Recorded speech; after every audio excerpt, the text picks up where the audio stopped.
नमस्कार साथियों, स्वागत है आपका एक बार फिर आपके अपने YouTube channel history by Krishna Sandeep sir. और मैं आपका साथी कृष्णा संदीप सर लेकर आया हूँ आप सभी के लिए एक बार फिर 10,000 प्लस प्रश्नों की श्रृंखला में गुप्त काल से संबंधित महत्वपूर्ण प्रश्न भाग संख्या 3। तो चलिए शुरू करते हैं। क्वेश्चन नंबर 1, सुदर्शन झील की मरम्मत किस शासक ने करवाई थी? Option number 1 Rudravarman, option number 2 Rudradaman, option number 3 Rudrakavan, option number 4 Rudrayaman. तो इसका सही आंसर है रुद्रदामन।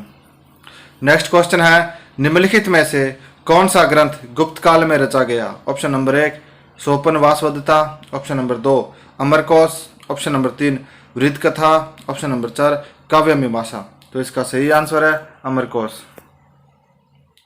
नेक्स्ट क्वेश्चन है, गुप्त काल का निम्नलिखित में से कौन सा मंदिर मध्य प्रदेश में अवस्थित नहीं है? ऑप्शन नंबर 1 भूमरा का शिव मंदिर, ऑप्शन नंबर 2 नचना कुठार का पार्वती मंदिर, ऑप्शन नंबर 3 देवगढ़ का दशावतार मंदिर, ऑप्शन नंबर 4 तिगवा का विष्णु मंदिर। तो इसका सही आंसर है देवगढ़ का दशावतार मंदिर।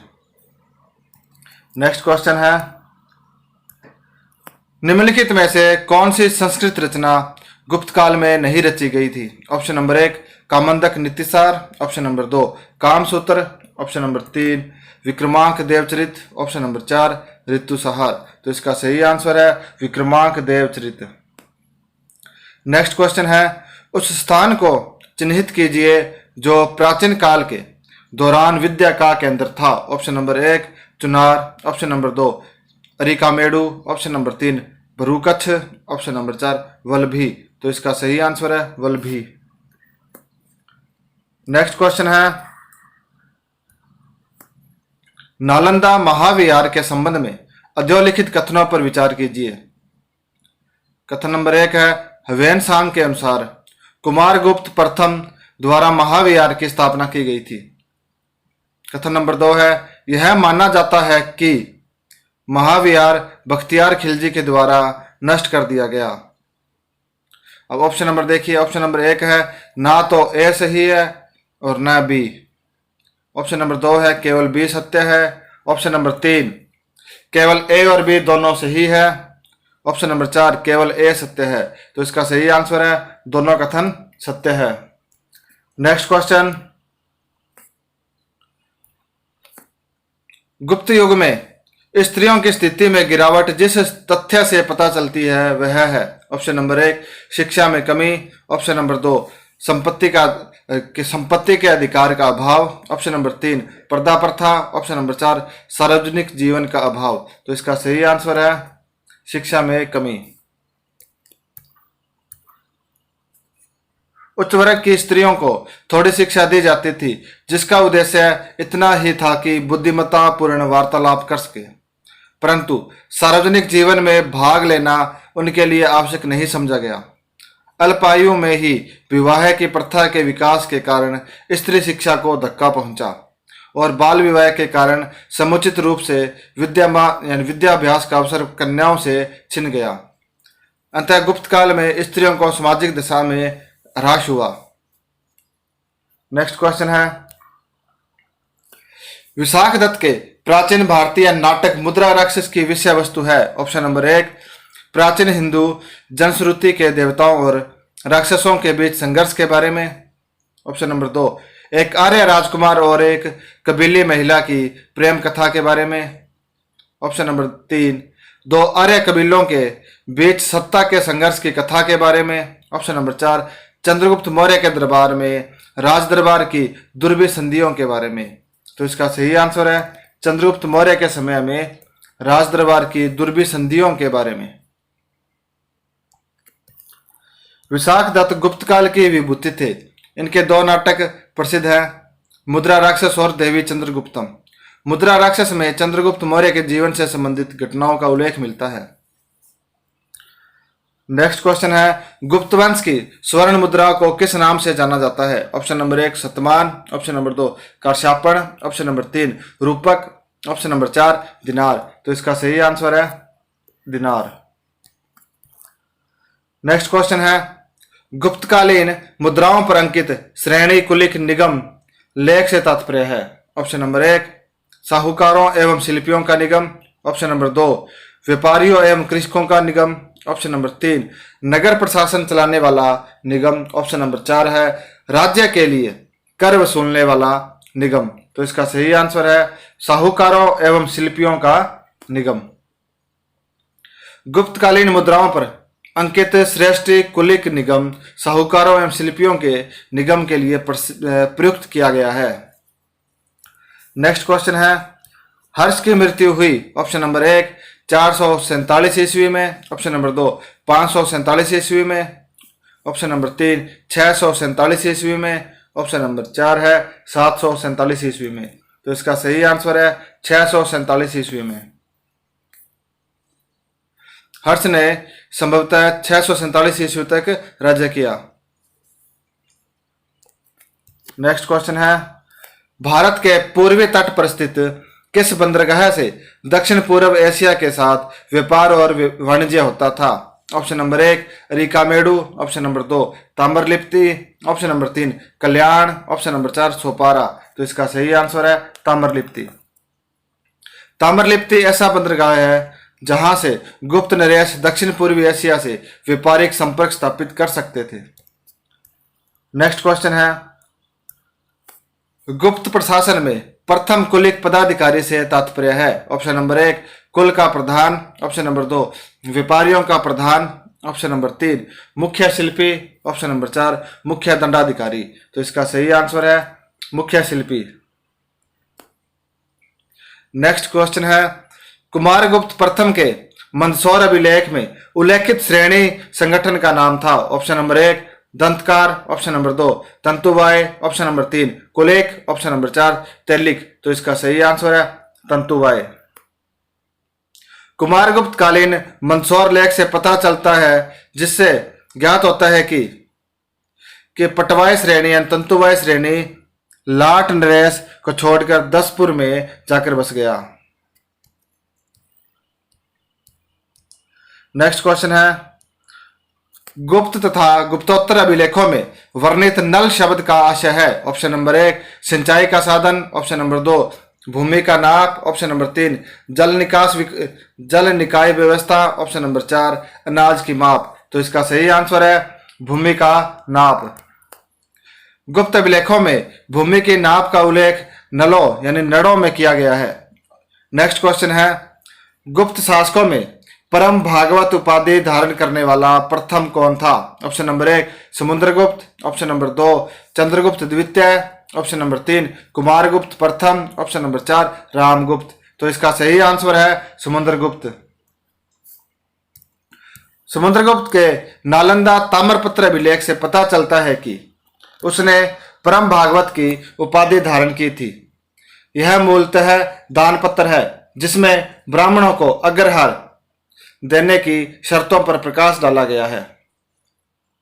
नेक्स्ट क्वेश्चन है भारत का एक महान भास्कर एक महान ऑप्शन नंबर 1 खगोल विशेषज्ञ थे। ऑप्शन नंबर 2 भूगोल विशेषज्ञ थे।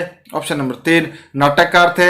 ऑप्शन नंबर 4 दार्शनिक थे। तो इसका सही आंसर है भास्कर एक महान खगोल विशेषज्ञ थे। भास्कर एक प्रसिद्ध खगोलज्ञ थे। इन्होंने आर्यभट्ट के सिद्धांतों पर टीकाएं लिखी। महाभास्कराचार्य, लघु भास्कर्य तथा भाष्य इनके प्रमुख ग्रंथ है। नेक्स्ट क्वेश्चन है गुप्त काल में ऑप्शन नंबर 1 ब्राह्मणवाद का पुनरुत्थान हुआ। ऑप्शन नंबर 2 भारत से सोने का निष्कासन हुआ। ऑप्शन नंबर 3 विदेशी संबंधों का अंत हुआ। ऑप्शन नंबर 4 तांबे के सिक्के का अभाव था। तो इसका सही आंसर है गुप्त काल में ब्राह्मणवाद का पुनरुत्थान हुआ। गुप्त शासक वैष्णव मतावलंबी थे। उनकी उपाधि परम भागवत थी। उनकी मुद्राओं पर वैष्णव धर्म के प्रतीक यथा शंख, चक्र, गदा, पदह यानी पदम तथा लक्ष्मी। नेक्स्ट क्वेश्चन है गुप्तों ने सिक्के चलाए। ऑप्शन नंबर 1 केवल सोने के। ऑप्शन नंबर 2 सोने और चांदी के। ऑप्शन नंबर 3 सोने और तांबे के। ऑप्शन नंबर 4 सोने, चांदी और तांबे के। तो इसका सही आंसर है सोने, चांदी और तांबे के सिक्के चलाए। नेक्स्ट क्वेश्चन है अजंता के अतिरिक्त समकालीन चित्रकला और कहाँ अंकित है। ऑप्शन नंबर 1 बाघ option number 2, Bhitargaon option number 3, Ellora और ऑप्शन नंबर 4 है और कहीं नहीं। तो इसका सही आंसर है बाघ। गुप्त काल की चित्रकला के इतिहास प्रसिद्ध उदाहरण औरंगाबाद जिले यानी महाराष्ट्र में स्थित अजंता तथा मध्य प्रदेश के ग्वालियर के समीप स्थित बाघ नामक पर्वत गुफाओं से प्राप्त होते हैं। नेक्स्ट क्वेश्चन है, गणराज्यों के अतिरिक्त गणराज्यों के अंत के लिए कौन उत्तरदायी था? Chandragupta Maurya option number 2, Samudragupta option number 3, Rudradaman option number 4, इनमें से कोई नहीं। तो इसका सही आंसर है समुद्रगुप्त। प्रयाग प्रशस्ति के अनुसार मालव, अर्जुनायन, योधेय, माद्रक, आभीर, प्रार्जुन, काक, खारपरिक जैसे गणतंत्रीय राज्यों ने सर्वकर, दान, आज्ञाकरण और प्राणागमन के द्वारा उसके प्रचंड शासन को परितुष्ट करने की चेष्टा की। नेक्स्ट क्वेश्चन है, भुक्ति क्या था? ऑप्शन नंबर 1, एक प्रशासनिक विभाग ऑप्शन नंबर 2, नापने का एक साधन ऑप्शन नंबर 3, एक प्रकार का कर ऑप्शन नंबर 4 है सेना का एक भाग। तो इसका सही आंसर है एक प्रशासनिक विभाग। गुप्त काल में प्रांतों को देश या भुक्ति कहा जाता था। इस समय के प्रांतों में सौराष्ट्र, पश्चिमी मालवा यानी अवंती, पूर्वी मालवा यानी एरन, तिरभुक्ति उत्तरी बिहार, पुंड्रवर्धन यानी उत्तरी बंगाल और वर्धमान यानी पश्चिमी बंगाल तथा मगध उल्लेखनीय है। नेक्स्ट क्वेश्चन है, कौन सा गुप्त वंशीय शासक 100 युद्धों का विजेता माना जाता है? ऑप्शन नंबर 1, चंद्रगुप्त प्रथम option number 2, Samudragupta option number 3, Chandragupta द्वितीय ऑप्शन नंबर 4, स्कंदगुप्त। तो इसका सही आंसर है समुद्रगुप्त। नेक्स्ट क्वेश्चन है, समुद्रगुप्त के प्रयाग स्तंभ अभिलेख का रचयिता कौन है? Option number 1, Harisena option number 2, Ravikirti option number 3, Kalidas option number 4, Vatsyayan. तो इसका सही आंसर है हरिसेन। प्रयाग स्तंभ लेख का रचयिता महादंड नायक ध्रुवभूति का पुत्र हरिसेन नामक कवि था, जो कुमारमात्य एवं संधि विग्रहिक था। इसे अनुष्ठित करने का श्रेय महादंड नायक तिलबट को था। नेक्स्ट क्वेश्चन है, गुप्त राजाओं में से किसने सर्वप्रथम चांदी के सिक्के चलाए? ऑप्शन नंबर 1, चंद्रगुप्त प्रथम ऑप्शन नंबर 2, चंद्रगुप्त द्वितीय ऑप्शन नंबर 3, कुमारगुप्त प्रथम ऑप्शन नंबर 4, स्कंदगुप्त। तो इसका सही आंसर है चंद्रगुप्त द्वितीय। सर्वप्रथम चंद्रगुप्त द्वितीय ने शक विजय के बाद चांदी के सिक्के चलाए। नेक्स्ट क्वेश्चन, किसने विक्रमादित्य की उपाधि धारण की? ऑप्शन नंबर 1, चंद्रगुप्त प्रथम ऑप्शन नंबर 2, चंद्रगुप्त द्वितीय option number 3, Samudragupta option number 4, Kanishka. तो इसका सही आंसर है चंद्रगुप्त द्वितीय। नेक्स्ट क्वेश्चन है, हिंदू देवी देवताओं को समर्पित सबसे पूर्व मंदिर किसके काल का है? ऑप्शन नंबर 1, कुषाण शासन काल ऑप्शन नंबर 2, सोंग शासन काल ऑप्शन नंबर 3, गुप्त शासन काल ऑप्शन नंबर 4, शक क्षत्रप काल का। तो इसका सही आंसर है गुप्त शासन काल का। मंदिर के अवशेष हमें गुप्त काल से ही मिलते हैं। मंदिर गुप्त वास्तुकला के सर्वोत्तम उदाहरण हैं। नेक्स्ट क्वेश्चन है, आर्यभट्ट ने रचना की? ऑप्शन नंबर 1, रोमक सिद्धांत की ऑप्शन नंबर 2, वृत्त संहिता ऑप्शन नंबर 3, देवी चंद्रगुप्त ऑप्शन नंबर 4, 10 गीतिका। तो इसका सही आंसर है 10 गीतिका। वृत्त संहिता तथा रोमक सिद्धांत की रचना वराह मिहिर ने की तथा देवी चंद्रगुप्तम की रचना विशाख दत्त ने की। नेक्स्ट क्वेश्चन है, प्रथम ज्योतिषी जिसने यह पता लगाया कि पृथ्वी अपनी धुरी पर घूमती है? Option number 1, Pradyumna option number 2, Varaha Mihir option number 3, Aryabhatta option number 4, Vijaynandan. तो इसका सही आंसर है आर्यभट्ट। भारतवर्ष में सर्वप्रथम आर्यभट्ट ने इस बात का निर्देश किया कि पृथ्वी धुरी पर सूर्य की परिक्रमा करती है। नेक्स्ट क्वेश्चन है, अभिलेखों में से किसमें सती प्रथा का प्राचीनतम पुरालेखीय साक्ष्य मिलता है? ऑप्शन नंबर 1, हुविस्क का मथुरा अभिलेख ऑप्शन नंबर 2, समुद्रगुप्त का इलाहाबाद स्तंभ अभिलेख ऑप्शन नंबर 3, स्कंदगुप्त का जूनागढ़ अभिलेख ऑप्शन नंबर 4, भानुगुप्त का एरन स्तंभ लेख। तो इसका सही आंसर है भानुगुप्त का एरन स्तंभ लेख। सती प्रथा का महत्वपूर्ण साक्ष्य 510 ईसा पूर्व 510 ईस्वी का है, यानी एरन अभिलेख में मिलता है, जिसमें गोपराज नामक सेनापति की पत्नी के सती होने का उल्लेख है।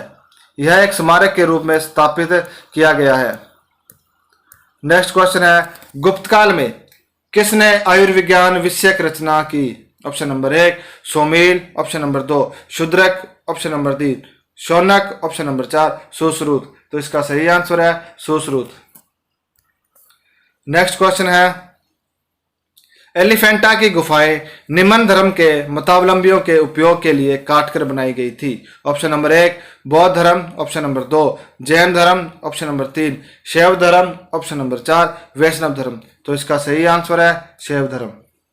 एलिफेंटा गुफा पौराणिक देवताओं की अत्यंत भव्य मूर्तियों के लिए विख्यात है। इन मूर्तियों में त्रिमूर्ति शिव की मूर्ति सर्वाधिक लोकप्रिय है।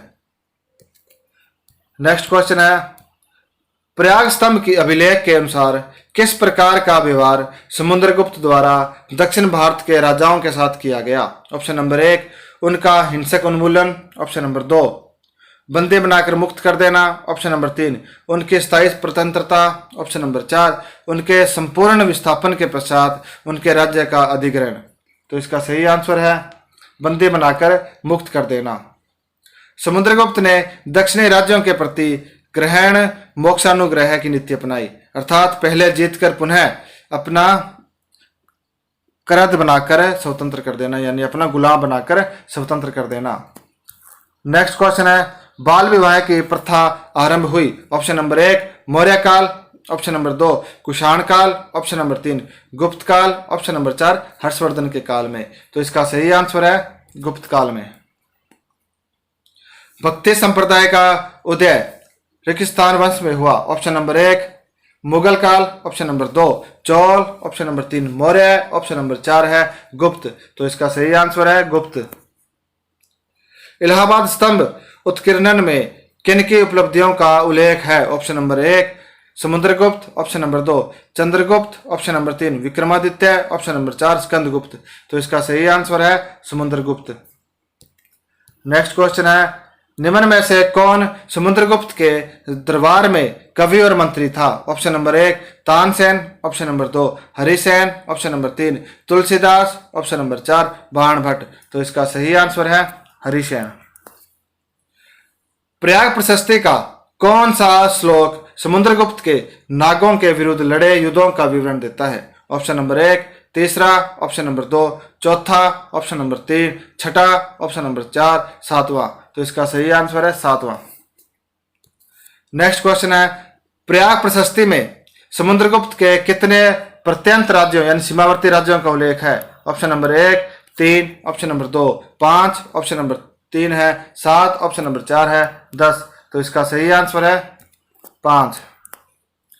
गुप्त शासकों में यानी नेक्स्ट क्वेश्चन है, गुप्त शासकों के बारे में निम्नलिखित में से कौन सा कथन सही नहीं है? ऑप्शन नंबर 1 उन्होंने मुख्यतः उत्तर तथा दक्षिण भारत के भागों पर शासन किया, ऑप्शन नंबर 2 राजपद वंशानुगत था और सिंहासन सदा सबसे बड़े पुत्र को मिलता था, ऑप्शन नंबर 3 न्याय प्रणाली पहले की अपेक्षा बहुत अधिक विकसित थी, ऑप्शन नंबर 4 भूमि करों में वृद्धि हुई और व्यापार तथा वाणिज्य पर करों में कमी आई। तो इसका सही आंसर है उन्होंने मुख्यतः उत्तर तथा मध्य भारत के भागों पर शासन किया। यह कथन सही नहीं है।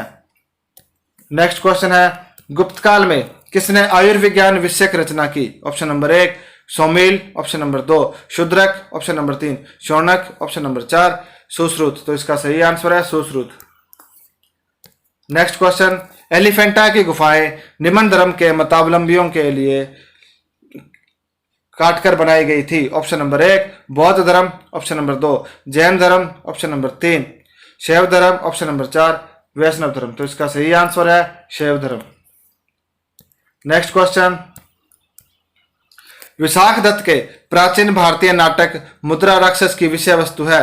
ऑप्शन नंबर 1 प्राचीन हिंदू जनश्रुति के देवताओं और राक्षसों के बीच संघर्ष के बारे में। ऑप्शन नंबर 2, एक आर्य राजकुमार और एक कबीली महिला के प्रेम कथा के बारे में। ऑप्शन नंबर 3, दो आर्य कबीलों के बीच सत्ता के संघर्ष के बारे में। ऑप्शन नंबर 4, चंद्रगुप्त मौर्य के समय में राजदरबार की दुर्भी संधियों के बारे में। तो इसका सही आंसर है चंद्रगुप्त मौर्य के समय में राजदरबार की दुर्भी संधियों के बारे में। नेक्स्ट क्वेश्चन है, गुप्त काल में उत्तर भारतीय व्यापार निम्नलिखित में से किस एक पतन से संचालित होता था। Option number 1, Tamralipti. Option number 2, Bharoch. Option number 3, Kalyan. Option number 4, Cambay. तो इसका सही आंसर है ताम्रलिप्ति। नेक्स्ट क्वेश्चन है, गुप्त का शासकों द्वारा जारी किए गए चांदी के सिक्के कहलाते थे। ऑप्शन नंबर 1, रूपक। Option number 2, कारशार्पण। ऑप्शन नंबर 3, दिनार। ऑप्शन नंबर 4, पण। तो इसका सही आंसर है रूपक। नेक्स्ट क्वेश्चन, गुप्त शासकों के सिक्के बिहार, बंगाल, मध्य प्रदेश, राजस्थान और उड़ीसा में पाए गए हैं। सिक्कों का सबसे प्रसिद्ध प्राप्ति स्थल राजस्थान का भरतपुर है। इसके द्वारा जारी किए गए चांदी के सिक्के रूपक कहलाते थे। नेक्स्ट क्वेश्चन है, गुप्त काल में लिखित संस्कृत नाटकों में स्त्री और शूद्र बोलते हैं। Option number 1, Sanskrit. Option number 2, Prakrit. Option number 3, Pali. Option number 4, Sauraseni. तो इसका सही आंसर है प्राकृत। नेक्स्ट क्वेश्चन है, गुप्त वंश ने अवधि में शासन किया। ऑप्शन नंबर 1, 319 से 500 ईस्वी। ऑप्शन नंबर 2, 319 से 324 ईस्वी। ऑप्शन नंबर 3, 325 से 375 ईस्वी। ऑप्शन नंबर 4, 566 से 597 ईस्वी। तो इसका सही आंसर है 319 से 500 ईस्वी। गुप्त वंश का संस्थापक श्रीगुप्त था। समुद्रगुप्त ने स्वयं को प्रयाग प्रशस्ति में श्रीगुप्त का प्रपौत्र कहा है।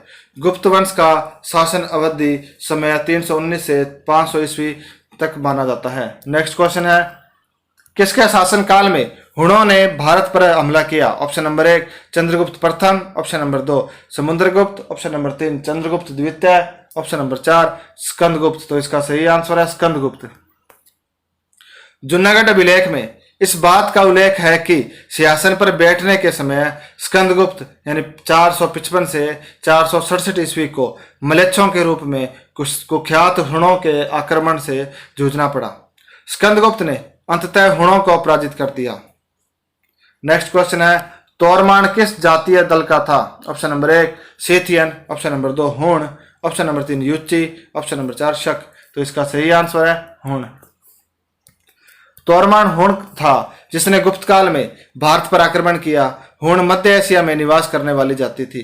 नेक्स्ट क्वेश्चन है, समुद्रगुप्त की सैनिक उपलब्धियों का वर्णन उनके किस अभिलेख से उपलब्ध है। ऑप्शन नंबर 1, एरन के। ऑप्शन नंबर 2, गया। Option number 3, Nalanda. Option number 4, Prayag. तो इसका सही आंसर है प्रयाग।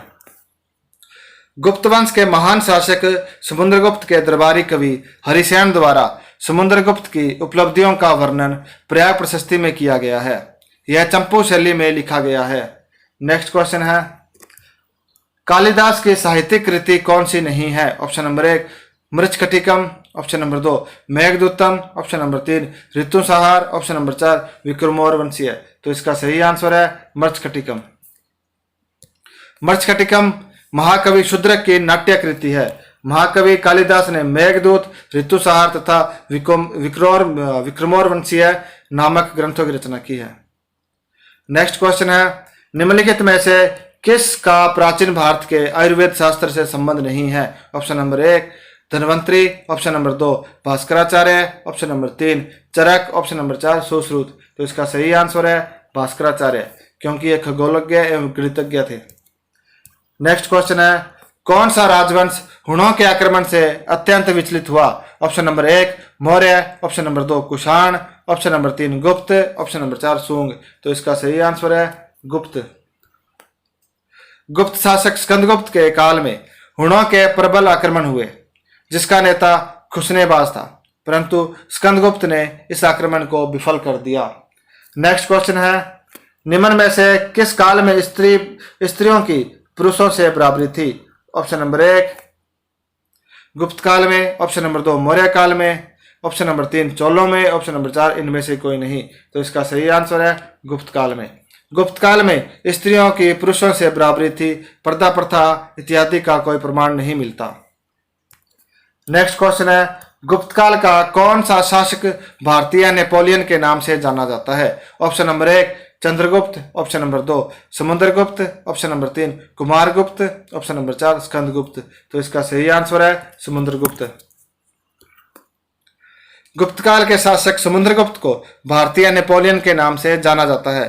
समुद्रगुप्त को इतिहासकारों ने यह उपाधि इसलिए दी है क्योंकि समुद्रगुप्त भी नेपोलियन की भांति सभी युद्धों में विजयी रहा तथा उसे कहीं भी पराजय का सामना नहीं करना पड़ा। नेक्स्ट क्वेश्चन है, निम्नलिखित में से कौन सा युगम बेमेल है?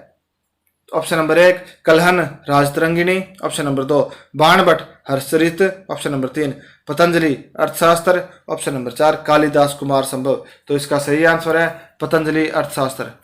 अर्थशास्त्र आर्यभट्ट ने लिखी थी।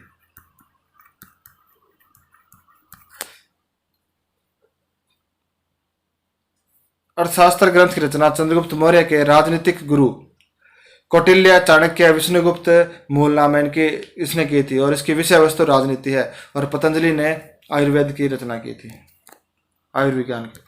नेक्स्ट क्वेश्चन है, निम्नलिखित में से कौन सा नाटक कालिदास ने नहीं लिखा था? Option number 1 Malavika Agnimitra, option number 2 Abhijnana Shakuntalam, option number 3 Kumara Sambhava, option number 4 Janaki हरण। तो इसका सही आंसर है जानकी हरण। नेक्स्ट क्वेश्चन है, शाकुंतलम किसने लिखा है? Option number 1 Banabhatta, option number 2 Vedavyasa, option number 3 Kalidas, option number 4 Bhabhuti. तो इसका सही आंसर है कालिदास। 5वीं शताब्दी ईस्वी के विशद प्रसिद्ध संस्कृत कवि व नाट्यकार कालिदास ने रघुवंश तथा कुमार संभव नामक महाकाव्यों एवं प्रसिद्ध नाट्य कृतियों में अभिज्ञान शाकुंतलम, विक्रमोर्वशीयम तथा विक्रांगी मित्रम की रचना की है। इनकी अन्य कृतियां मेघदूत तथा ऋतुसंहार है। नेक्स्ट क्वेश्चन है, कुमार संभव महाकाव्य किस कवि ने लिखा है? Option number 1 Banabhatta, option number 2 Chandbardai, option number 3 Harishayan, option number 4 Kalidas. तो इसका सही आंसर है कालिदास। नेक्स्ट क्वेश्चन है, भारत में नालंदा विश्वविद्यालय किस राज्य में स्थित था? Option number 1 Bengal, option number 2 Bihar, option number 3 Orissa, option number 4 Uttar प्रदेश।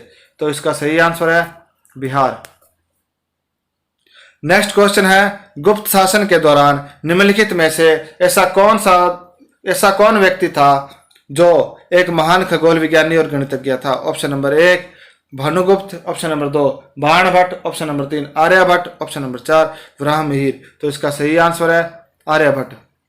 नेक्स्ट क्वेश्चन है, गुप्त शासकों की सरकारी या दरबारी भाषा थी? Option number 1 Pali, option number 2 Prakrit, option number 3 Hindi, option number 4 Sanskrit. तो इसका सही आंसर है संस्कृत।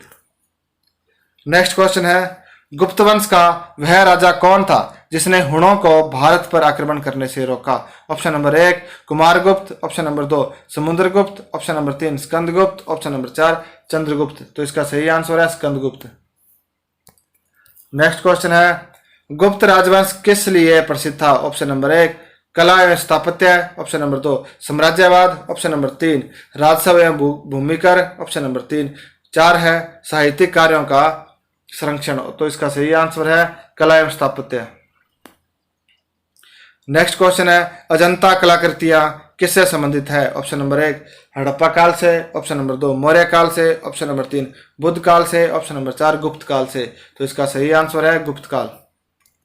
नेक्स्ट क्वेश्चन है, अजंता चित्रकारी की विषय वस्तु निम्नलिखित में से किससे संबंधित है? Option number 1 Jain, option number 2 बौद्ध, ऑप्शन नंबर 3 वैष्णव, ऑप्शन नंबर 4 है शैव। तो इसका सही आंसर है वैष्णव।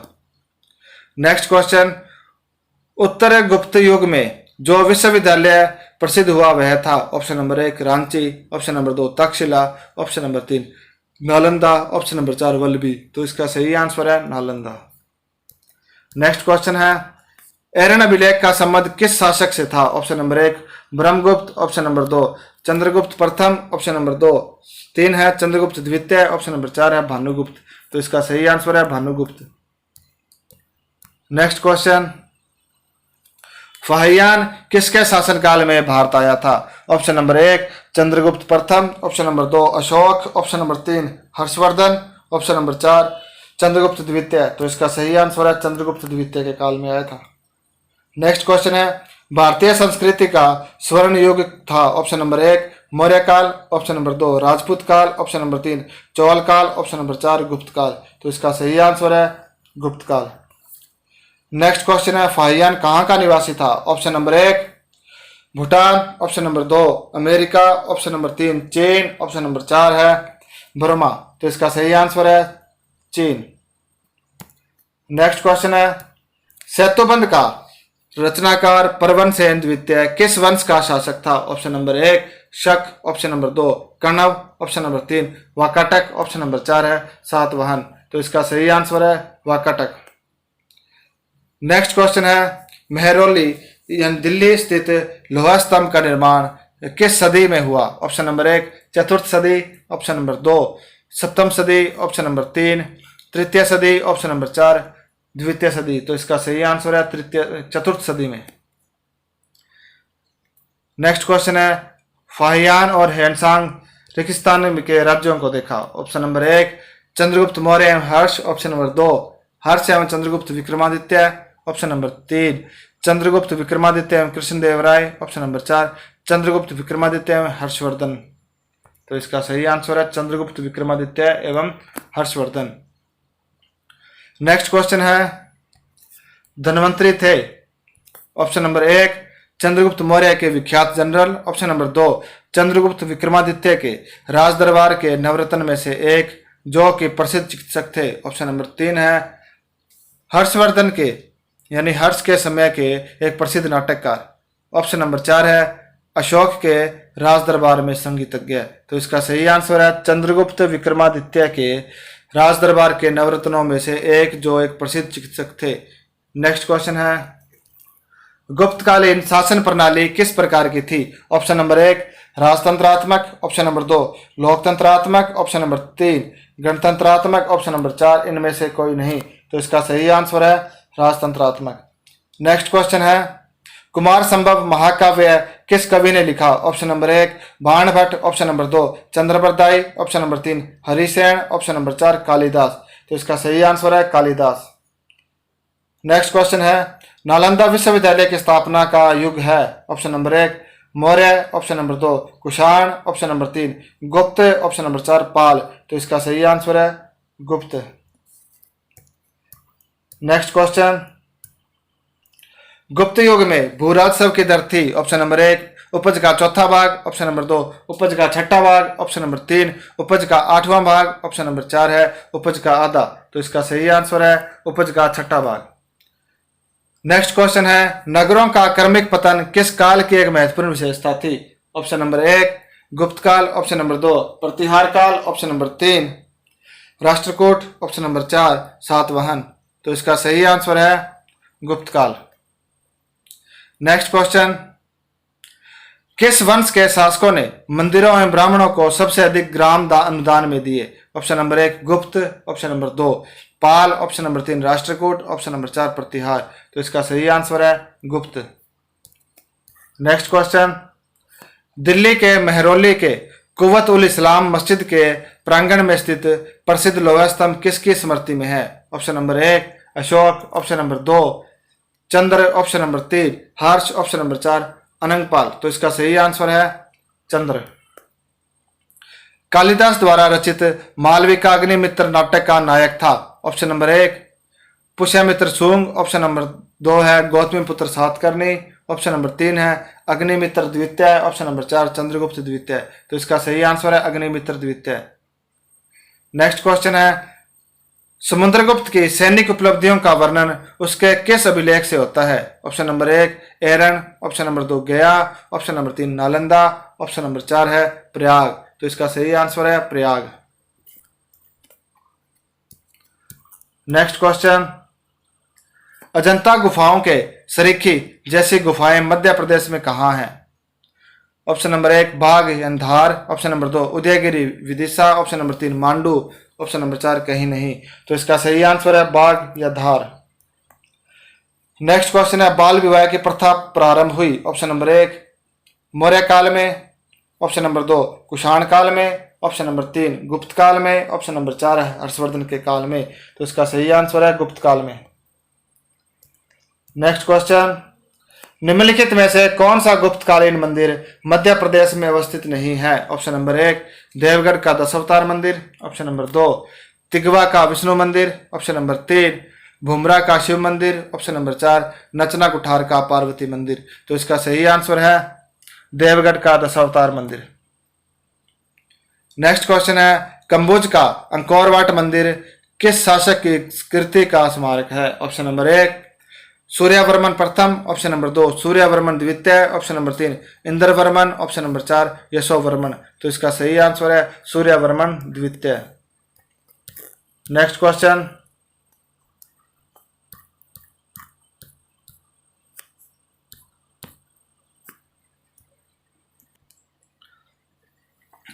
है सुमिलित करना है। धनंजय कुशतलपुर और उसके बाद है नीलराज इसका अवमुक्त। उग्रसेन है पालका और विष्णुगोपा कांची। नेक्स्ट क्वेश्चन,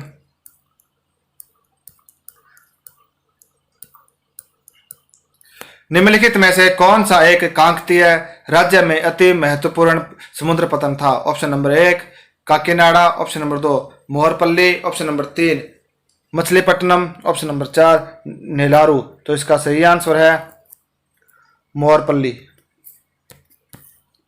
आंध्र प्रदेश के कृष्ण जिले में स्थित मोरपल्ली कांकेय राज्य का महत्वपूर्ण व्यापारिक समुद्री पतन था, जिसकी समृद्धि और महत्व का उल्लेख इटली के यात्री मार्को पोलो ने भी किया है। यहां से प्राप्त गणपति शासकों के शिलालेखों में इस पतन से आयात निर्यात किए जाने वाले वस्तुओं की सूची प्राप्त होती है। नेक्स्ट क्वेश्चन है, हर्षवर्धन के काल में खेतों की सिंचाई घंटी यंत्र के घड़ों द्वारा होती थी। यह निम्नलिखित की रचना से ज्ञात होता है। Option number 1 Hiuen Tsang, option number 2 बाण, option number 3 Subandhu, option number 4 दंडीन। तो इसका सही आंसर है बाण। हर्षवर्धन के काल में सिंचाई के साधन के रूप में तुला यंत्र यानी जल पंप का उल्लेख बाण भट्ट की रचना हर्षचरित में मिलता है। नेक्स्ट क्वेश्चन है, निम्नलिखित कथनों पर निम्नलिखित प्रश्न 2 कथनों पर आधारित है। पहला कथन व्याख्या है तथा दूसरा कथन कारण है। सही उत्तर का चयन कीजिए। अब कथन है, उत्तर गुप्त काल में कृषकों को अधिकांशतः शूद्र माना जाता था।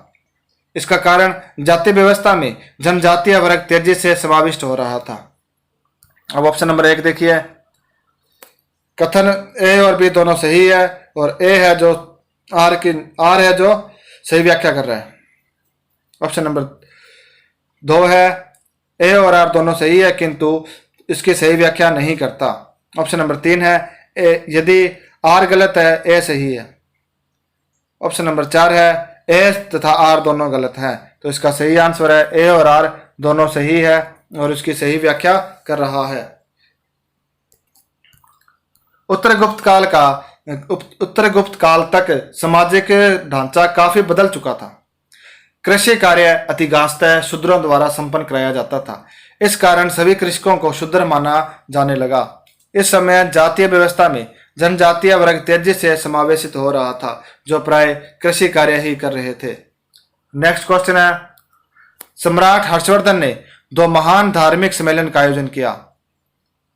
ऑप्शन नंबर 1 कनौज व प्रयाग में, ऑप्शन नंबर 2 प्रयाग तथा थानेश्वर में, ऑप्शन नंबर 3 थानेश्वर व वल्लभी में, ऑप्शन नंबर 4 वल्लभी तथा प्रयाग में। तो इसका सही आंसर है कनौज तथा प्रयाग में। हर्ष के व्यक्तिगत धर्म तथा उसके समय की धार्मिक अवस्था के विषय में हर्षचरित तथा हुएनसांग के भ्रमण वृत्तांत से जानकारी प्राप्त होती है। हर्ष के पूर्वज भगवान शिव एवं सूर्य के अनन्य भक्त थे। वह खुद शिव का भक्त था। उसने विंध्यन वन में दिवाकर मित्र नामक बौद्ध भिक्षु से साक्षात्कार किया जिसका उस पर बड़ा प्रभाव पड़ा। चीनी यात्री ह्वेनसांग से मिलने के बाद बौद्ध धर्म की महायान शाखा को राजाश्रय दिया तथा वह पूर्ण बौद्ध बन गया। कन्नौज में विभिन्न धर्मों एवं संप्रदायों के आचार्यों की एक विशाल सभा बुलाई। इसमें बौद्ध धर्म के 30,000 भिक्षु, 3,000 ब्राह्मण, निर्ग्रंथ तथा नालंदा के 1,000 आचार्य शामिल हुए। हर्ष के समय में प्रयाग में प्रति 5 वर्ष में एक समारोह आयोजित किया जाता था। छठे समारोह में ह्वेनसांग सम्मिलित हुआ, जिसने 18 देशों के राजा तथा अनेक ब्राह्मण, साधु, भिक्षु सम्मिलित हुए। यह 75 दिन चला। नेक्स्ट क्वेश्चन है, हर्ष के समय की सूचना किसकी पुस्तक में निहित है? Option number 1 Harisena, option number 2 Kalhana, option number 3 Kalidas, option number 4 इनमें से कोई नहीं। तो इसका सही आंसर है कलहन। हर्ष लोहार वंश का शासक था। कलहन हर्ष के आश्रित कवि थे। कलहन ने ही अपनी पुस्तक राजतरंगिणी में कश्मीर के शासकों का वर्णन किया है, जिसमें हर्ष प्रमुख है। नेक्स्ट क्वेश्चन है, निम्नलिखित शासकों में से किसने हर्षवर्धन को पराजित किया? ऑप्शन नंबर 1 कीर्तिवर्मन द्वितीय, ऑप्शन नंबर 2 विक्रमादित्य द्वितीय, ऑप्शन नंबर 3 पुलकेशियन प्रथम, ऑप्शन नंबर 4 है पुलकेशियन द्वितीय। तो इसका सही आंसर है पुलकेशियन द्वितीय। पुलकेशियन द्वितीय ने हर्षवर्धन को नर्मदा नदी के तट पर पराजित किया था। पुलकेशियन द्वितीय चालुक्य वंश के शासकों में सर्वाधिक योग्य था, शक्तिशाली था। उसने 609 से 642 ईस्वी तक शासन किया। उसकी उपलब्धियों का विवरण हमें ऐहोल अभिलेख से प्राप्त होता है। नेक्स्ट क्वेश्चन है, नर्मदा नदी पर सम्राट हर्ष के दक्षिणवर्ती आगमन को रोका? ऑप्शन नंबर 1 पुलकेशियन प्रथम ने, ऑप्शन नंबर 2 पुलकेशियन द्वितीय ने, ऑप्शन नंबर 3 विक्रमादित्य ने, ऑप्शन नंबर 4 विक्रमादित्य द्वितीय ने। तो इसका सही आंसर है पुलकेशियन द्वितीय ने। नेक्स्ट क्वेश्चन, हर्ष ने क्या उपाधि ग्रहण की थी? ऑप्शन नंबर 1 परम भागवत, ऑप्शन नंबर 2 परमादित्य भगत, ऑप्शन नंबर 3 है परम सौगात और ऑप्शन नंबर 4 है परम माहेश्वर। तो इसका सही आंसर है परम माहेश्वर। नेक्स्ट क्वेश्चन, राजा हर्ष की राज्य का सर्वोच्च अधिकारी था और सिद्धांततः उसी के हाथ राज्य की अंतिम सत्ता थी। वह परम भटारक, महाराजाधिराज, एकाधिराज, चक्रवर्ती, सार्वभौम, परमेश्वर, परम देवत आदि उपाधियां धारण करता था। नेक्स्ट क्वेश्चन है, हर्ष के माने जाने वाले सोने के सिक्कों के पृष्ठ भाग पर किसका अंकन है? ऑप्शन नंबर 1 अवलोकितेश्वर के, ऑप्शन नंबर 2 तारा, ऑप्शन नंबर 3 सूर्य, ऑप्शन नंबर 4 शिव पार्वती। तो इसका सही आंसर है शिव पार्वती। हर्षवर्धन के कई सिक्के मोखरी शासकों के सिक्कों के साथ बिठौरा ढेर में से प्राप्त हुए हैं, जिससे प्रमाणित होता है कि शिलादित्य नाम से हर्षवर्धन ने कुछ सिक्के चलाए जिस पर वृषभ की आकृति थी। संभव है कि हर्ष ने अपने पूर्व आराध्य देव शिव के वाहनों को सिक्कों पर स्थान दिया था। नेक्स्ट क्वेश्चन है, कथन और कारण। कथन है, हर्षवर्धन ने प्रयाग संसद आयोजित की थी, कारण वह बौद्ध धर्म की केवल महायान शाखा को लोकप्रिय बनाना चाहता था। ऑप्शन नंबर 1 है ए और आर दोनों सही है तथा ए की सही व्याख्या आर है।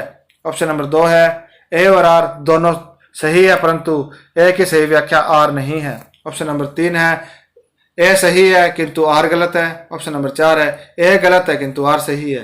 तो इसका सही आंसर है ए और आर दोनों सही है लेकिन यह सही व्याख्या नहीं करता। राजतरंगिणी से ज्ञात होता है कि बौद्ध धर्म अपनाने से पहले हर्ष शैव था। ह्वेनसांग के प्रभाव में हर्ष महायानी बौद्ध हो गया। अन्य धर्मों में महायान की उत्कृष्टता सिद्ध करने के लिए हर्ष ने कन्नौज में विभिन्न धर्मों एवं संप्रदायों के आचार्यों की एक विशाल सभा बुलाई।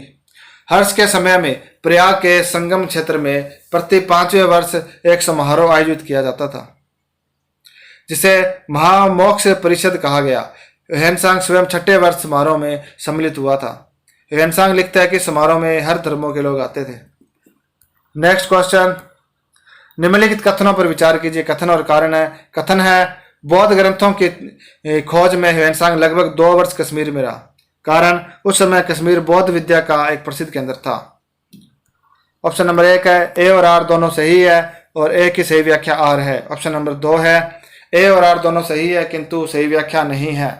ऑप्शन नंबर 3 है ए सही है किंतु आर गलत है। ऑप्शन नंबर 4 है ए गलत है किंतु आर सही है। तो इसका सही आंसर है ए और आर दोनों सही है और इसकी सही व्याख्या करता है। हर्ष का समकालीन कारकेट वंश का दुर्लभ वर्धन हेनसांग की यात्रा के समय कश्मीर का शासक था जिसने 36 वर्ष तक शासन किया। उसने बुद्ध का दांत कनौज में रखे जाने के लिए हर्ष को देकर उसकी मैत्री प्राप्त की थी। ह्वेनसांग 2 वर्ष तक उसके राज्य में था।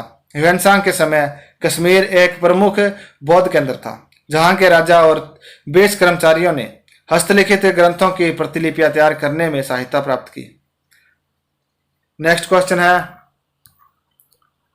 भारत की यात्रा करने वाले चीनी यात्री जुआन चुआंग यानी ह्वेनसांग ने तत्कालीन भारत की सामान्य दशाओं और संस्कृति का वर्णन किया है। इस संदर्भ में निम्नलिखित में से कौन सा कथन सही है? ऑप्शन नंबर 1, सड़क और नदी मार्ग लूटमार से पूरी तरह सुरक्षित है। ऑप्शन नंबर 2, जहां तक अपराधी के लिए दंड का प्रश्न है, अग्नि, जल व विष द्वारा सत्या परीक्षा किया जाना ही किसी भी व्यक्ति की निर्दोषता अथवा दोष के निर्णय के साधन थे। कथन नंबर 3 है, व्यापारियों और नौघाटों और नौकाओं पर शुल्क देना पड़ता था। अब ऑप्शन नंबर 1 है केवल 1, ऑप्शन नंबर 2 है केवल 2 और 3, ऑप्शन नंबर 3 है एक केवल 1 और 2 और ऑप्शन नंबर 4 है 1 2 3। तो इसका सही आंसर है केवल 2 और 3। यह कथन सत्य है। कौन कौन से? जहां तक अपराधी के लिए दंड का प्रश्न है, अग्नि, जल व विष द्वारा सत्या परीक्षा किया जाना ही किसी भी व्यक्ति की निर्दोषता अथवा दोष के निर्णय के साधन थे। और व्यापारियों को नौघाटों और नौकों पर शुल्क देना पड़ता था, नाकों पर शुल्क देना पड़ता था। नेक्स्ट क्वेश्चन से पहले इसकी डिटेल है। चीनी यात्री ह्वेनसांग हर्षवर्धन 606 से 647 ईस्वी के समय में भारत आया था। उसके अनुसार सड़कों पर आवागमन सदैव पूर्णतः सुरक्षित नहीं था। उसके अनुसार अपराध या दोष सिद्धि के लिए अग्नि, जल व विष द्वारा सत्या परीक्षा की जाती थी। उसके अनुसार व्यापारिक घाटों, मार्गों और बिक्री की वस्तुओं पर व्यापारियों द्वारा राज्य को कर अदा किया जाता था। ह्वेनसांग के यात्रा वृत्तांत सीयूकी से तत्कालीन भारत की राजनीतिक, सामाजिक, धार्मिक व आर्थिक विषयों के संदर्भ में अनेक महत्वपूर्ण जानकारियां प्राप्त होती है। नेक्स्ट क्वेश्चन है, हर्ष के दरबार में ह्वेनसांग को एक दूत के रूप में किसने भेजा था? Option number 1 Taizong, option number 2 तुंगकुआन, ऑप्शन नंबर 3 कुयेनबू, ऑप्शन नंबर 4 उपयुक्त में से कोई नहीं। तो इसका सही आंसर है उपयुक्त में से कोई नहीं। कनौज के पुष्यभूति वंशीय शासक हर्षवर्धन 606 से 647 ईस्वी के दरबार में ह्वेनसांग आया था। ह्वेनसांग यात्रियों का राजकुमार था तथा उसके यात्रा विवरण को सीयूकी कहा जाता है। ह्वेनसांग ने 13 वर्ष तक विभिन्न स्थानों की यात्रा की। 6 वर्ष तक नालंदा विश्वविद्यालय में रहकर शिक्षा प्राप्त की। यद्यपि उस समय ताइसुंग वंश का चीन में शासन था, लेकिन ह्वेनसांग ने किसी दूत के रूप में नहीं बल्कि एक बौद्ध भिक्षु के रूप में भारत का भ्रमण किया था। आयोग ने इस प्रश्न का उत्तर ए माना है, ताइसुंग माना है, जो गलत है। नेक्स्ट क्वेश्चन है, ह्वेनसांग के अनुसार नालंदा विश्वविद्यालय में कितने विद्यार्थियों की शिक्षा प्राप्त करते थे? Option number 1 8000, option number 2 10,000, option number 3 12,000, option number 4 15,000। तो इसका सही आंसर है 10,000। प्राचीन भारत के शिक्षा केंद्रों में नालंदा विश्वविद्यालय का सर्वाधिक महत्वपूर्ण स्थान पटना के दक्षिण में लगभग 40 मील की दूरी पर आधुनिक बड़गांव नामक ग्राम के समीप यह शिक्षा केंद्र स्थित था। चीनी यात्री ह्वेनसांग के अनुसार इसका संस्थापक शक्रादित्य था। शक्रादित्य की पहचान कुमारगुप्त प्रथम से की जाती है, जिसकी प्रसिद्ध उपाधि महेंद्र द्वितीय थी। वस्तुतः एक शिक्षा के केंद्र के रूप में नालंदा की ख्याति 5वीं शताब्दी से बढ़ी तथा 6वीं शताब्दी तक आते आते यह शिक्षा का एक अंतर्राष्ट्रीय केंद्र बन गया, जहां चीन, मंगोलिया, तिब्बत, कोरिया, मध्य एशिया आदि देशों से शिक्षार्थी शिक्षा ग्रहण करने के लिए आते थे। ह्वेनसांग के अनुसार यहाँ लगभग 10,000 शिक्षार्थी शिक्षा ग्रहण करते थे। ह्वेनसांग हर्षवर्धन के समय भारत आया था और इसकी सीयू के नाम से अपना यात्रा वृत्तांत लिखा। नेक्स्ट क्वेश्चन है, निम्न में से किसने नालंदा विश्वविद्यालय का भ्रमण व वहां अध्ययन किया? Option number 1 Hiuen Tsang, option number 2 Fa Hien, option number 3 Megasthenes, option number 4 इनमें से कोई नहीं। तो इसका सही आंसर है ह्वेनसांग। नेक्स्ट क्वेश्चन है सेयोके नामक यात्रा विवरण निम्नलिखित में से किससे जुड़ा है? तो इसका सही आंसर है ह्वेनसांग। नेक्स्ट क्वेश्चन चीनी यात्री ह्वेनसांग ने किस शासक के समय भारत की यात्रा की? ऑप्शन नंबर 1 चंद्रगुप्त द्वितीय, option number 2 Harsha, option number 3 Dhanadeva, option number 4 Skandagupta. तो इसका सही आंसर है हर्ष। नेक्स्ट क्वेश्चन है हर्ष को बौद्ध धर्म की ओर किसने उन्मुख किया? Option number 1 Bhikshu Mahakashyap, option number 2 Hiuen Tsang, option number 3 Thera Nagasena, option number 4 Divakar Mitra. तो इसका सही आंसर है ह्वेनसांग। हर्ष का व्यक्तिगत धर्म क्या था? यह भी एक विचारणीय प्रश्न है। अपने अभिलेखों में उसने अपने को परम माहेश्वर कहा है। प्रारंभ में उसके सेव होने का प्रमाण मिलता है, परंतु बाद में वह बौद्ध धर्म की ओर आकृष्ट हुआ और ह्वेनसांग के प्रभाव से बौद्ध हो गया। कनौज समारोह से पता ज्ञात होता है कि वह महायान संप्रदाय का पोषक था। नेक्स्ट क्वेश्चन है ह्वेनसांग की भारत के यात्रा के समय यानी भारत की यात्रा के समय सूती कपड़ों के उत्पादन के लिए सबसे प्रसिद्ध केंद्र था? Option number 1 Varanasi, option number 2 Mathura, option number 3 Pataliputra, option number 4 Kanchi. तो इसका सही आंसर है मथुरा।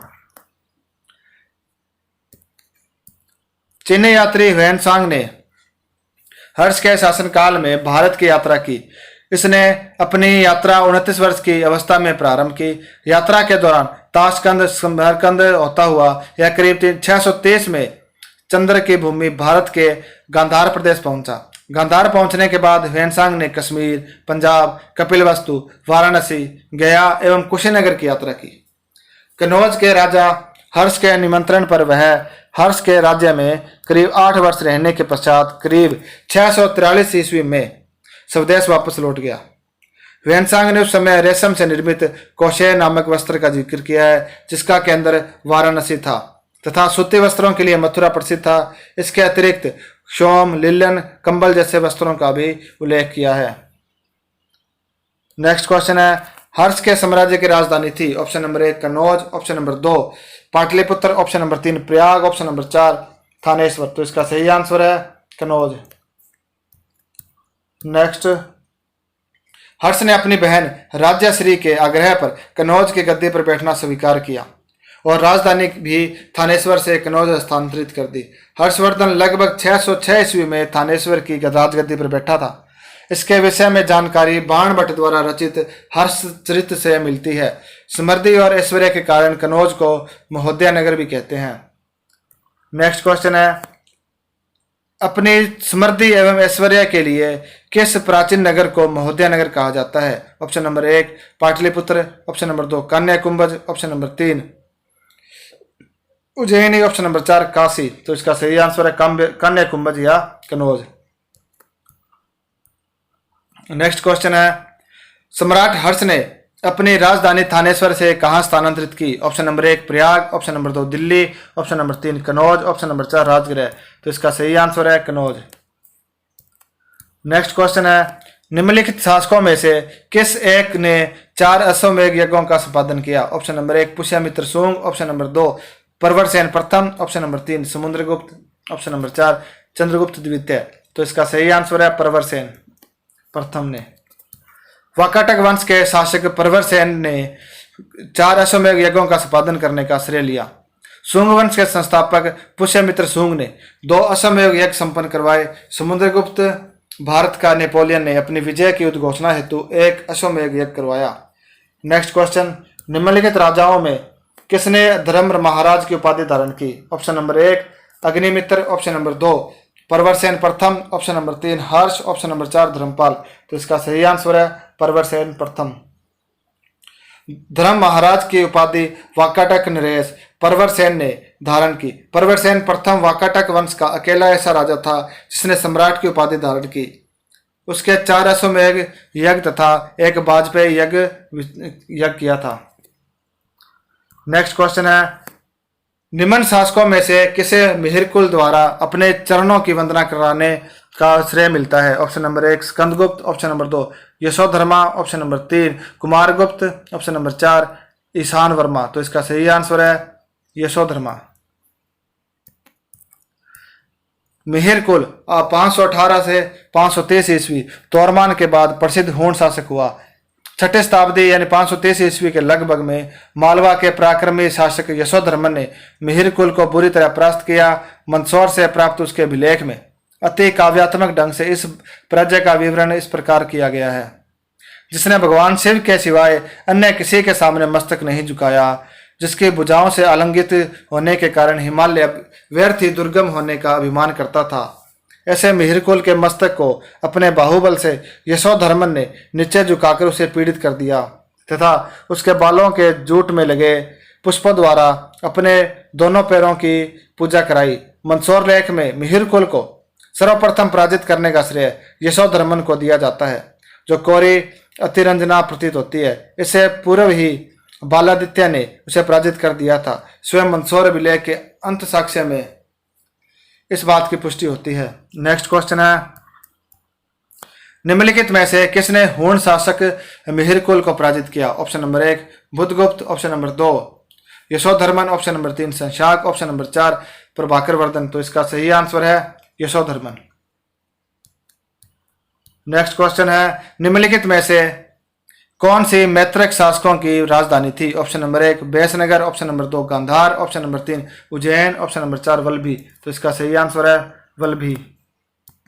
गुजरात के काठियावाड़ में स्थित वल्लभी नगर एवं इसी नाम का राज्य था, जो प्रमुख व्यापारी केंद्र होने के साथ साथ शिक्षा का भी प्रमुख केंद्र था। चीनी यात्री ह्वेनसांग ने इसे फालवी कहा है। 5वीं शताब्दी ईस्वी में इसकी नींव मैत्रकों ने डाली थी। वल्लभी नगर अब बालाघाट गांव बन गया। इसका प्रथम शासक सेनापति भूटारक था। हर्षवर्धन ने अपनी पुत्री का विवाह वल्लभी नरेश ध्रुवसेन से किया था। नेक्स्ट क्वेश्चन है, वल्लभी विश्वविद्यालय स्थित था? Option number 1 Bihar, option number 2 Uttar Pradesh, option number 3 Bengal, option number 4 Gujarat. तो इसका सही आंसर है गुजरात। नेक्स्ट क्वेश्चन, निम्नलिखित में से किसकी उपाधि परम सौगात की है? Option number 1 Bhaskar Varman, option number 2 Shashank, option number 3 Rajyavardhan, option number 4 हर्ष। तो इसका सही आंसर है राज्यवर्धन। राज्यवर्धन प्रभाकर वर्धन की मृत्यु के उपरांत 605 ईस्वी में थानेश्वर की गद्दी पर बैठा। अपने बहनोई ग्रहवर्मा की हत्या का प्रतिशोध लेने के लिए वह शत्रुओं की ओर बढ़ा, किंतु गौंड शासक शशांक ने कुटिल ढंग से उसकी हत्या कर दी। बांसखेड़ा ताम्रलेख में राज्यवर्धन को परम सौगात सुगतिव परिहितेकत परम भट्टारक महाराजाधिराज श्री राज्यवर्धन कहा गया है। अतः राज्यवर्धन स्वभाव से सरल और बौद्ध धर्मानुयायी था। नेक्स्ट क्वेश्चन है, सुनेत से किनके सिक्कों के सांचे मिलते हैं? Option number 1 Sunga, option number 2 Kuninda, option number 3 Yaudheya, option number 4 Gupta. तो इसका सही आंसर है योधे। सुनेत से योधेय वंशीय शासकों के सिक्के मिले हैं। योधेयों का राज्य बहुधान्यक्य के नाम से प्रसिद्ध था। हरियाणा में वह प्रांत वर्तमान रोहतक है। नेक्स्ट क्वेश्चन है, निम्नलिखित राजाओं में से किसने तुला पुरुष दान संपन्न किया था? Option number 1 Dantidurga, option number 2 Amoghavarsha, option number 3 Devpal, option number 4 Nagabhata. तो इसका सही आंसर है दंतीदुर्ग। राष्ट्रकूट शासक दंतीदुर्ग ने तुला पुरुष दान संपन्न किया। दंतीदुर्ग ने 735 ईस्वी से 755 ईस्वी तक शासन किया था। पहले वह चालुक्यों यानी वातापी का सामंत था। 753 ईस्वी में उसने कीर्तिवर्मन द्वितीय को परास्त करके अपना स्वतंत्र राज्य स्थापित किया।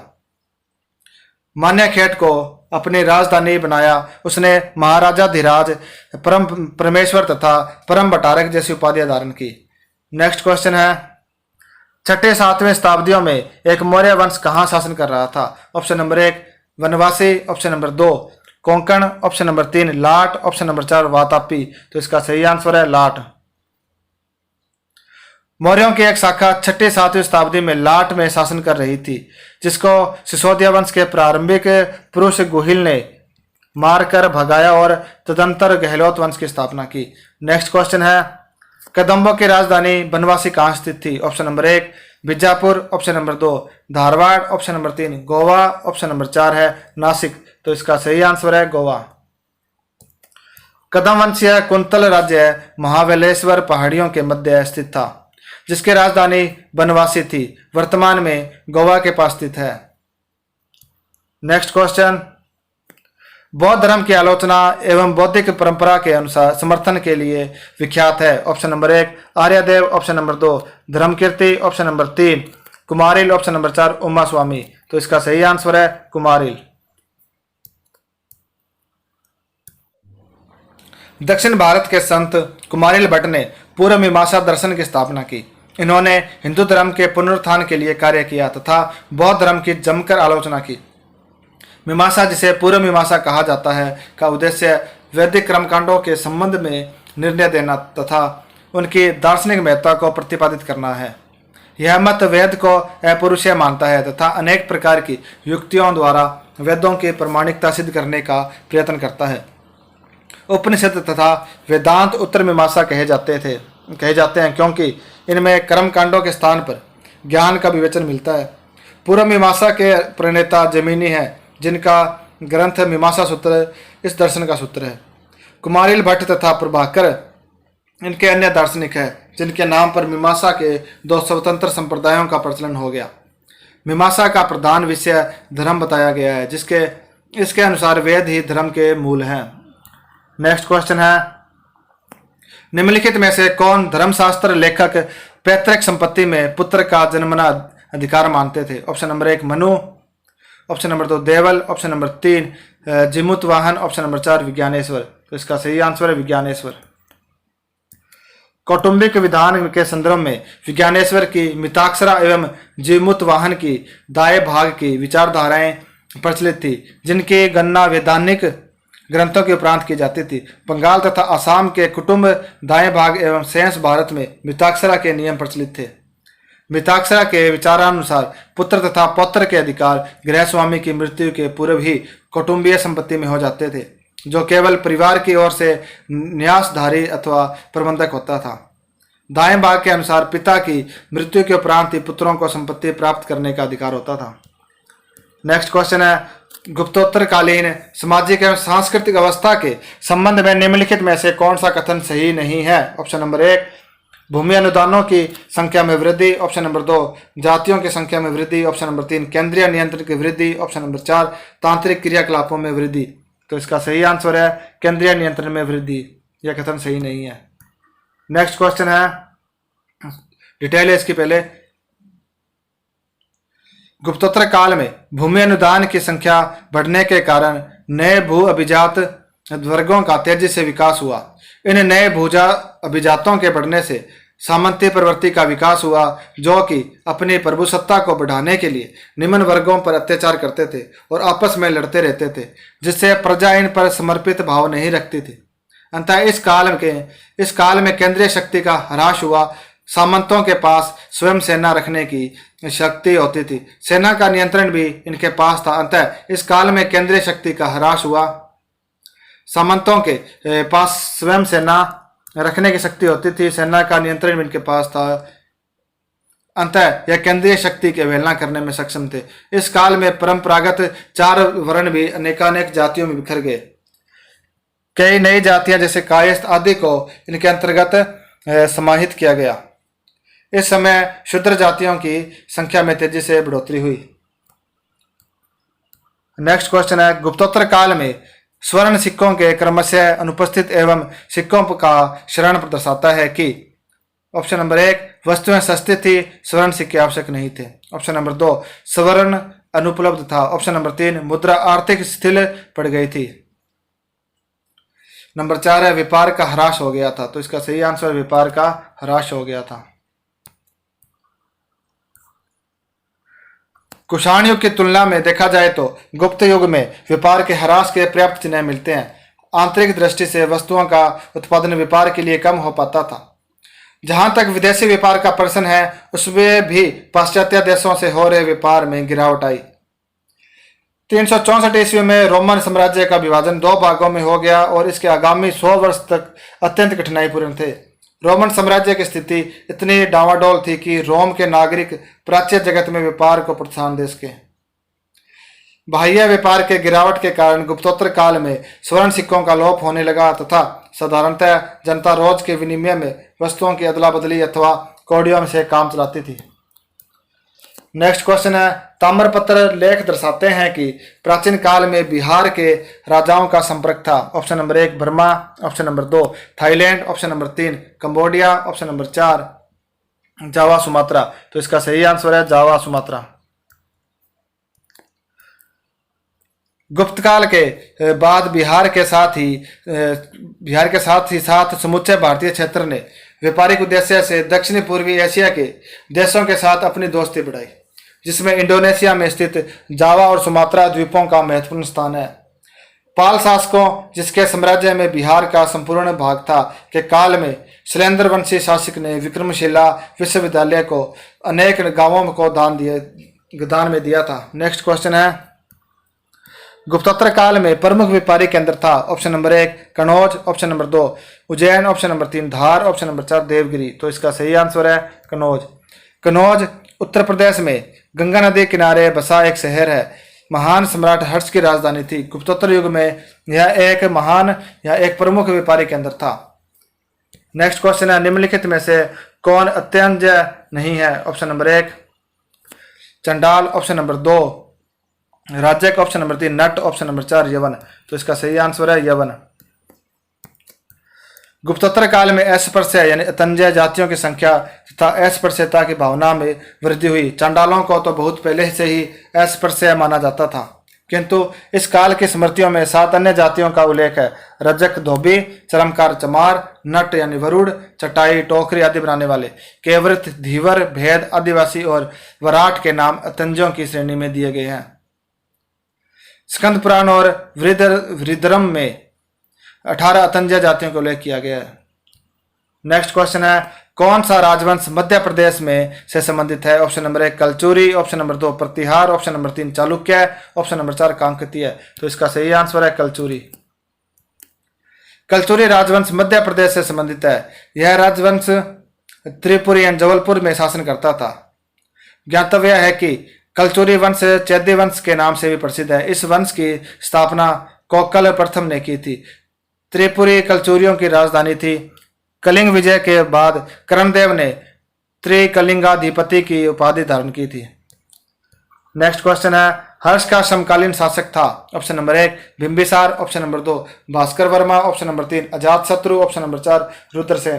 तो इसका सही आंसर है भास्कर वर्मा। हर्ष का समकालीन शासक भास्कर वर्मन था, जो कामरूप का शासक था। इसने अपने हेनसांग नामक दूत को हंसबेग नामक दूत के माध्यम से हर्ष के साथ मैत्री संबंध स्थापित किया। नेक्स्ट क्वेश्चन है, प्रतिहार अभिलेखों में संदर्भित सिक्कों का नाम बताएं। ऑप्शन नंबर 1 शतमान, ऑप्शन नंबर 2 निशक, ऑप्शन नंबर 3 दिनार, ऑप्शन नंबर 4 द्रम। तो इसका सही आंसर है द्रम। प्रतिहार अभिलेखों में द्रम नामक सिक्के का वर्णन है। यह प्रतिहारों की अर्थव्यवस्था में एक छोटे मूल्य का सिक्का था। नेक्स्ट क्वेश्चन है, विक्रमशिला बिहार का संस्थापक कौन था। Option number 1 Gopal, option number 2 Devpal, option number 3 Mahipal, option number 4 Dharmapal. तो इसका सही आंसर है धर्मपाल। पाल वंश की स्थापना गोपाल ने 750 ईस्वी में किया था। यह जनता द्वारा चुना गया पहला शासक है। इस वंश की राजधानी मुंगेर थी। इस वंश का सबसे प्रतापी शासक धर्मपाल ने विक्रमशिला बिहार की स्थापना की थी। गुजराती कवि सोडल ने धर्मपाल को उत्तरापथ स्वामी की उपाधि दी थी। नेक्स्ट क्वेश्चन है, कर्नाट वंश का संस्थापक कौन था। Option number 1 Nanyadeva, option number 2 Narasimha Deva, option number 3 Vijay, option number 4 Haridev, option number 5 इनमें से कोई नहीं। तो इसका सही आंसर है कर्नाट का नान्यदेव था संस्थापक। मिथिला के कर्नाट वंश के संस्थापक नान्यदेव थे, जिसने सिमरावगढ़ को कर्नाट की राजधानी बनाई। इस वंश के शासनकाल को मिथिला का स्वर्ण युग कहा जाता है। नेक्स्ट क्वेश्चन, कर्नाट वंश का अंतिम शासक कौन था। Option number 1 Harisena, option number 2 Ram Singh, option number 3 Mate Singh, option number 4 है श्याम सिंह, ऑप्शन नंबर 5 उपयुक्त में से कोई नहीं। तो इसका सही आंसर है हरि सिंह।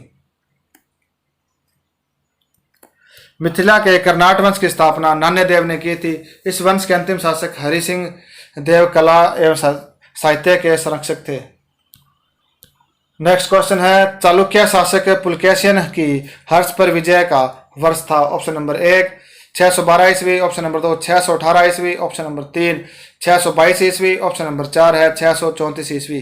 तो इसका सही आंसर है 612 ईस्वी। चालुक्य शासक पुलकेशिन द्वितीय ने 612 ईस्वी में हर्षवर्धन को पराजित किया। पुलकेशिन द्वितीय ने हर्षवर्धन को हराकर परमेश्वर की उपाधि धारण की। पुलकेशिन द्वितीय वातापी के चालुक्य शासकों में सर्वाधिक पराक्रमी और महान था। इसने दक्षिणापथेश्वर की उपाधि धारण की थी। और आज का हमारा लास्ट क्वेश्चन है, निम्नलिखित में से कौन सती प्रथा के विषय में अपनी आलोचना के लिए ख्यात है। Option number 1 point number 1 Kalidasa, point number 2 Bana, point number 3 Medhatithi, option number 4 point number 4 Madhava. तो इसमें ऑप्शन नंबर 1 है 1 और 2, ऑप्शन नंबर 2 है 2 और 3, ऑप्शन नंबर 3 है 3 और 4, ऑप्शन नंबर 4 है इनमें से कोई नहीं।